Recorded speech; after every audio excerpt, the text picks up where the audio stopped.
All right, we have one more step before we hit the publish button, and that is to ask people to take some sort of action. You may know that my signature program is called Attract and Activate.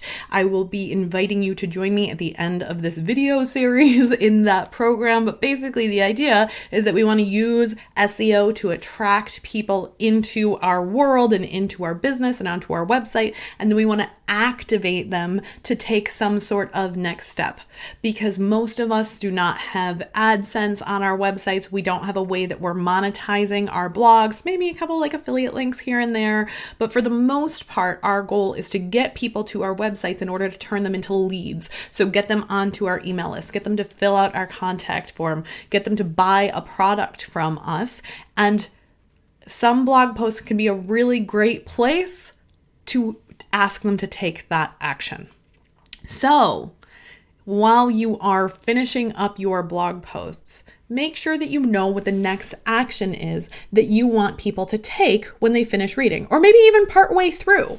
If you have a lead magnet that you love and that converts really well, that lots and lots of people sign up for, include a link to that at the end of the blog post. At the end of all my blog posts, I have this little box that says, hey, do you want to get more information from me? Send me the SEO starter kit. People love my SEO starter kit, so I also have a little pop-up on my website where I can let them sign up for it here. I make sure that I have relevant blog posts at the end of specific areas, so that way people who are still curious about this but aren't quite ready to sign up for my call to action for my main email list can find more information about the topic that I'm talking about. I also have that right along my sidebar along the side here, so that anybody who wants more information about this but doesn't have to scroll all the way to the bottom to get the starter kit.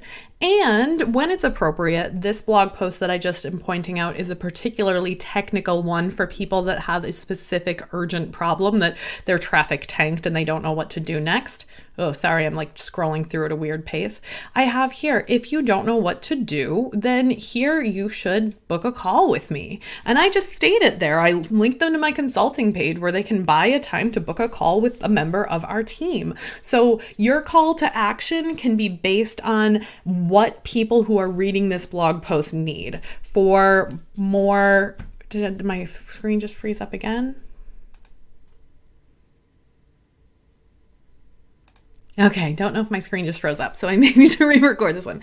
For more introductory level posts, you may want to include just that very simple call to action that is just, hey, get on my email list, or come follow me on Instagram, or send me a DM in one of these places.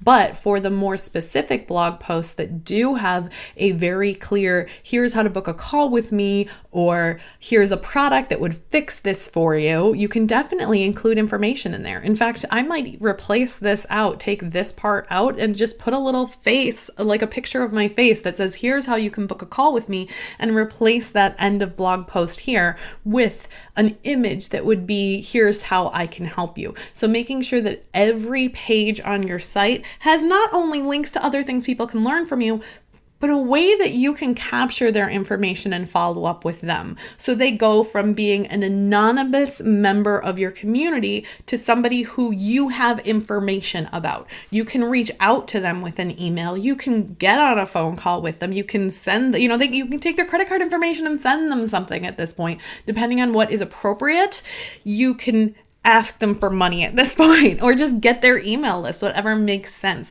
But do not forget that blog posts are a great way to bring people into your world that can then become your customers and your clients. And you are here not only to be an amazing educator for them and help them walk down a path towards purchasing from you, but you can ask for the sale here. You can say, hey, get on my email list so I can send you more information about this, or book a call. It's okay to use your content to ask people to give you money or to give you information. Do not be afraid of that. It is very common. You are giving them so much value for free with the content that they would be thrilled to give you something like their email address in order to get more information from you that's even a little bit more detailed than that. So do not be afraid to ask them to take some sort of step. I highly recommend either, if you're a service provider who provides bespoke services,